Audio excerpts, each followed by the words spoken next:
Hello, everyone. I'm Ashely Sellers, speech language pathologist and owner and operator of Speech, Language, and Beyond. I'm so excited to come to you all today with the second video in our language series. We are focusing on answering WH questions. Why are they important in language development? I hope that you all have been keeping up with the language series that we started this month, but if you haven't, please be sure to go and check out our video on the development of first words in babies, and also have your little ones view the speech lesson video that goes along with that informational tutorial on the development of first words. So let's go ahead and jump right into it. The first thing that we need to consider is, what are WH questions? They are open-ended questions that require a reply of more than yes or no. Questions that require detailed responses.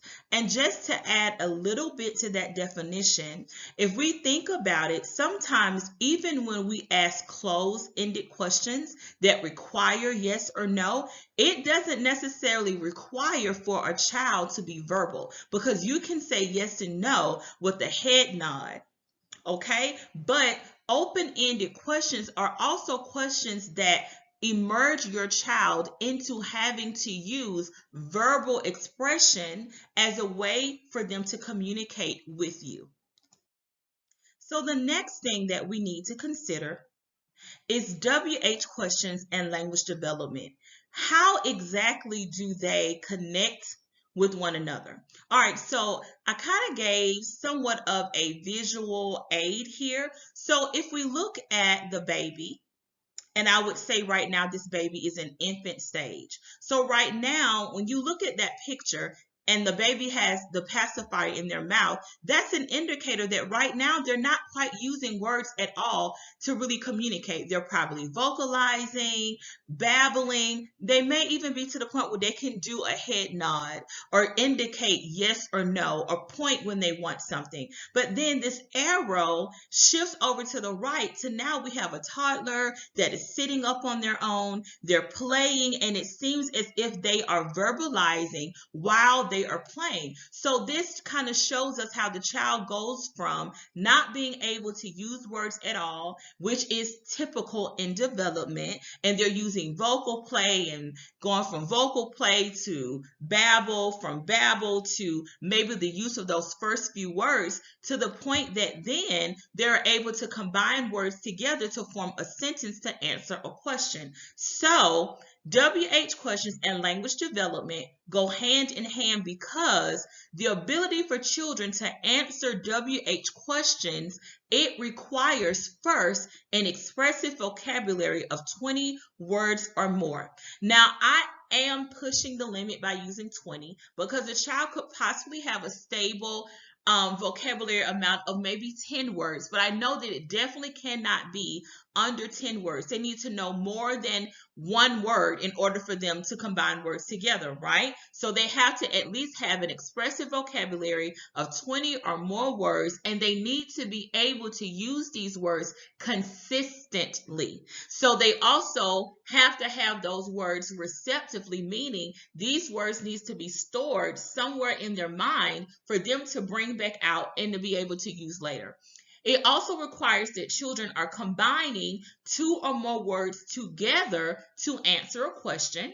And WH questions also establishes the beginning of conversational skills. So it's like you are deliberately going to your child, asking them a WH question, and that is the starter of a conversation. So you ask a question, they give an answer. That may lead you to ask another question and for them to give another answer. So this is establishing conversational skills. And secondly, it also requires intentionality in conversation. So what that means is that when you ask your child a question, you are intending on getting a specific answer. So that child has to also be intentional about how they answer, meaning that the answer that they give you, it has to be relevant to the question that you ask. So they have to intentionally listen, process, and then pull out the right words verbally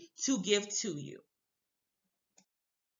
So what are some examples of WH questions? So I provided you with a visual support that shows us the different types of information that is elicited from a WH question. So of course we know WH questions to be who, where, when, what, and why. Who typically indicates that we're talking about a person. When normally indicates a time frame. Where talks about a place, but where can also talk about a location. So let me also reiterate that as well. So you could say, well, where do you check out books? And the child would say, a library. That indicates a place. But then if you ask them, well, where do you put your shoes? They could say in the closet, or they could also say on my feet, which the feet is the location for where the shoes would go. So that's just something to keep in mind with where questions. What indicates things, but not only does what indicate things, it can also indicate an action or a function. So you could say, what did you do with my keys? And they can say, oh, I put them on the dresser. So there was an action with them putting those keys on the dresser. Or you could say, well, tell me, what do you do? What are some different things that you can do with your iPad? Well, that's going to elicit an action where, I can play games. I can create an activity. So it can also, what itself can also elicit the name of objects, object function, and action words. And lastly, why is when we get into giving reasons or explanations. And these are important to know. I know in your mind, you're probably like, well, these are things I already know. But the point I'm trying to make is if children are having difficulty with answering WH questions, then you have to be intentional about giving them visual supports or giving them word references such as this for them to understand what each WH question means and what it requires out of them as far as an answer. And lastly, how can parents help? Now, let me say this first. The real way you can help in an everyday life way is to always be verbal with your children. Always make sure that you're putting in an attempt to ask them WH questions. Don't simply just ask them questions that don't require for them to give detailed answers. Make that intentional, and make it a part of their daily routine. So if you're sitting at the table and you all are eating breakfast, then ask your child, well, what do you have on your plate for breakfast this morning? Okay, so there we have a what question. When you're getting them dressed, you ask them, okay, well, here's your shoe. Where do we put your shoes? Do we put them on your feet or do we put them on your head? See, it's simple ways to add that in. And even in doing that, if you are intentional about doing that and then they are unable to give you an answer, then you know that, okay, I have to break down the skill of teaching them how to answer a WH question. So here are some other ways that you can help. Like before, provide them with visual supports that tell them specifically what each WH question means and the type of information that they are required to give when one specific WH question is asked. You can do cut and paste activities. This is actually a cut and paste activity that is in my Etsy shop that's fairly new. It focuses on where questions. So you can have them name the pictures to become familiar with them, and then you ask them the question.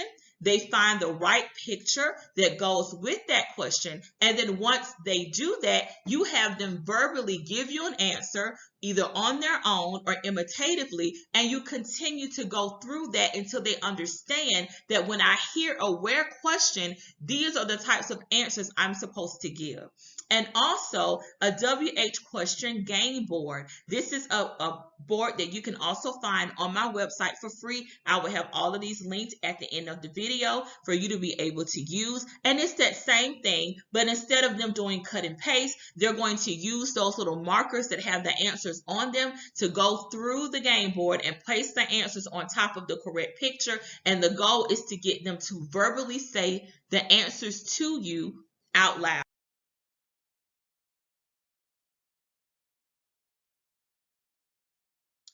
I hope that this video was helpful.